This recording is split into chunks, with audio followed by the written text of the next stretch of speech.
Hello friends, क्या आपका सपना भी इंडियन रेलवे में सीनियर सेक्शन इंजीनियरिंग ज्वाइन करने का है? तो सपना बहुत अच्छा है। क्या आप जानना चाहते हैं कि लास्ट टाइम आपका सीनियर सेक्शन इंजीनियरिंग का पेपर कब कंडक्ट किया गया था, उसका एग्ज़ाम पैटर्न क्या था और उसकी कट ऑफ कितनी गई थी, और आने वाले अपकमिंग एग्ज़ाम में सीनियर सेक्शन इंजीनियरिंग का पैटर्न किस तरह से रहने वाला है? तो आप मेरी वीडियो के साथ बने रहिएगा और जानिएगा कि 2023 और 24 में सीनियर सेक्शन इंजीनियरिंग का एग्ज़ाम पैटर्न क्या रहने वाला है। अगर हम बात करते हैं आपके सीनियर सेक्शन इंजीनियरिंग के लास्ट टाइम, तो 2015 में ही कंडक्ट किया गया था। उस समय आपका एक ही पेपर कंडक्ट किया जाता था जिसमें दो पार्ट्स कवर रहते थे।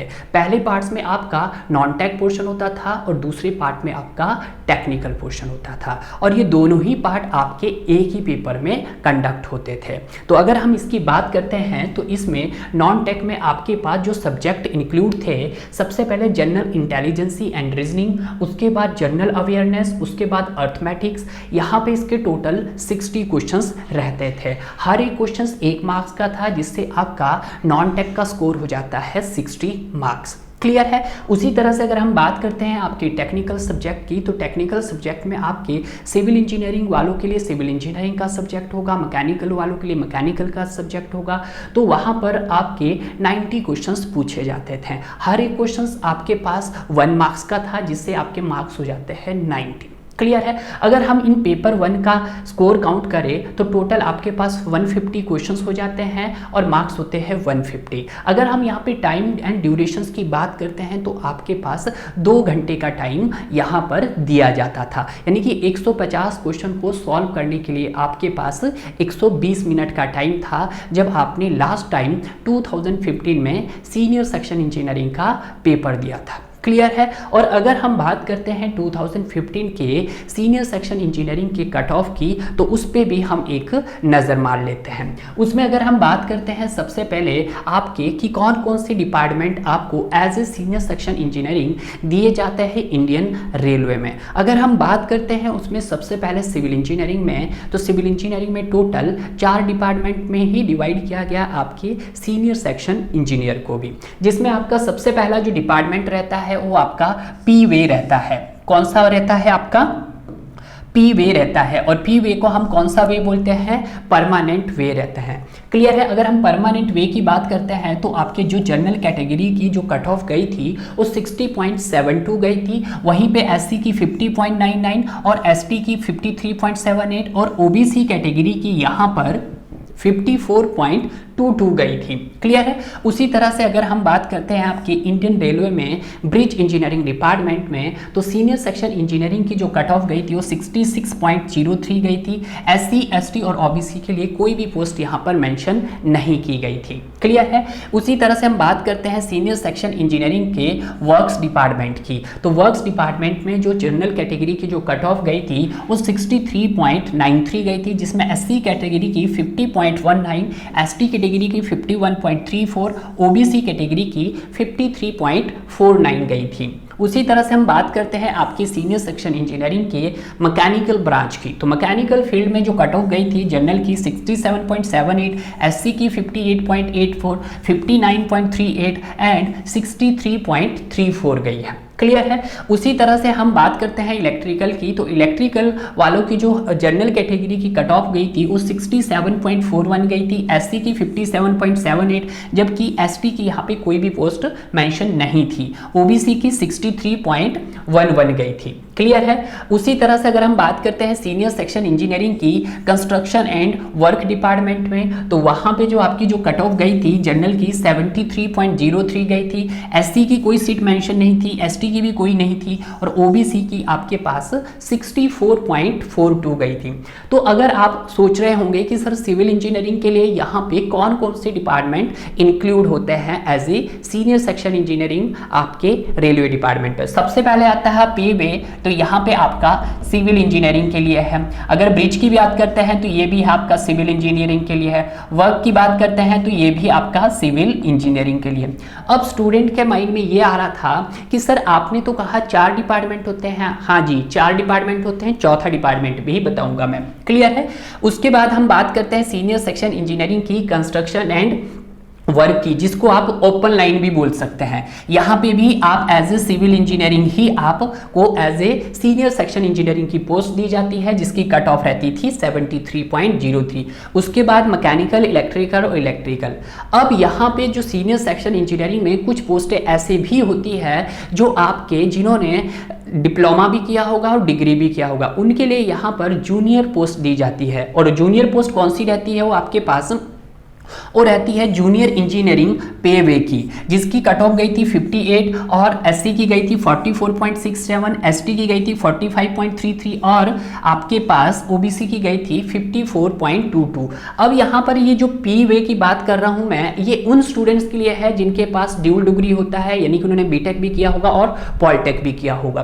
क्लियर है। उसी तरह से बात करते हैं जूनियर इंजीनियरिंग वर्ग की, तो वहाँ पे 75.27 गई थी। एससी की कोई सीट मेंशन नहीं थी, एसटी की भी नहीं थी एंड ओबीसी की भी नहीं थी। उसी तरह से हम जूनियर ब्रिज इंजीनियरिंग की बात करते हैं तो 66.49 जनरल कैटेगरी की, 49.09 आपकी एससी की, एसटी की मेंशन नहीं थी और ओबीसी की 58.28 गई थी। उसी तरह से जूनियर इंजीनियरिंग की कंस्ट्रक्शन एंड वर्क यानी कि ओपन लाइन तो कितनी गई थी 55.90 गई थी। वहीं पे आपकी एससी की 62 और एसटी की 54.62 एंड ओबीसी की 69.55 गई थी। क्लियर है। इसके अलावा भी हमने यहाँ पे इलेक्ट्रिकल के लिए भी ऐड किया है कि जो सीनियर सेक्शन इंजीनियरिंग की जो इलेक्ट्रिकल की गई थी, डीजल इलेक्ट्रिकल की, वो कितनी गई थी 67 गई थी। उसी तरह से आपके पास सेक्शन इंजीनियरिंग डीएसए की गई थी 70.08 और ओबीसी की गई थी 50.49। ये कब की कट ऑफ है? ये आपकी कट ऑफ है जब आपका last time senior section engineering का पेपर कंडक्ट किया गया था 2015 में।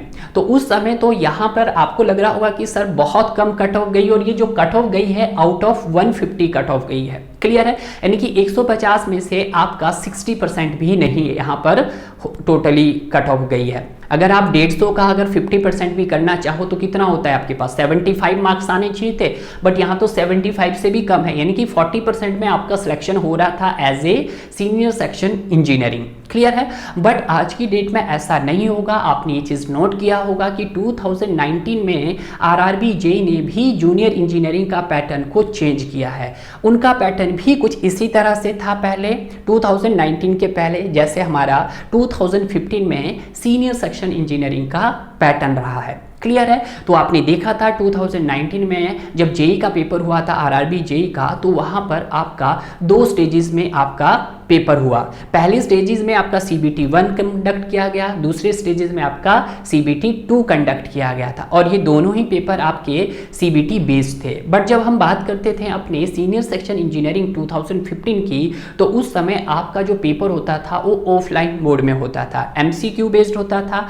बट और उसी तरह से अगर हम बात करते आरआरबी जेईई की, 2019 से पहले जितने भी पेपर होते थे वो आपके कैसे होते थे आरआरबी जेईई के ऑफलाइन मोड में होते थे और एक ही पेपर होता था। बट 2019 में जब जेईई का पैटर्न चेंज हुआ है तो ये बात तो है ही है कि आपके सीनियर सेक्शन इंजीनियरिंग का भी पैटर्न चेंज हो सकता है। तो अगर जिन स्टूडेंट ने यहाँ पे अपना ड्रीम देखा है कि इंडियन रेलवे में वो as a senior section engineering पर अपनी पोस्ट रखना चाहता है तो अभी से तैयारी करिएगा यार। अगर आप अभी से तैयारी करोगे तो कहीं ना कहीं जब तक आपके फॉर्म फिलअप की डेट आएगी तब तक कम से कम आपने CBT 1 की तैयारी तो बहुत अच्छे से कर ली होगी। CBT 1 में जितना भी आपका पोर्शंस रहेगा और नॉन टेक का पोर्शंस रहेगा। क्लियर है। CBT 2 में आपका कुछ पोर्शंस रहेगा जो आपका नॉन टेक का होगा और कुछ पोर्शंस आपका जो रहेगा वो टेक्निकल का रहेगा। क्लियर है। पर अगर आप पहले पेपर की तैयारी अभी से स्टार्ट कर रहे हो तो ज़्यादा बेटर है और इंडियन रेलवे में अपना नाम अंकित कीजिएगा, क्योंकि जब भी आप किसी एग्जाम की तैयारी करते हैं, चाहे आप गेट की तैयारी कर रहे हो चाहे आप ESC की तैयारी कर रहे हो,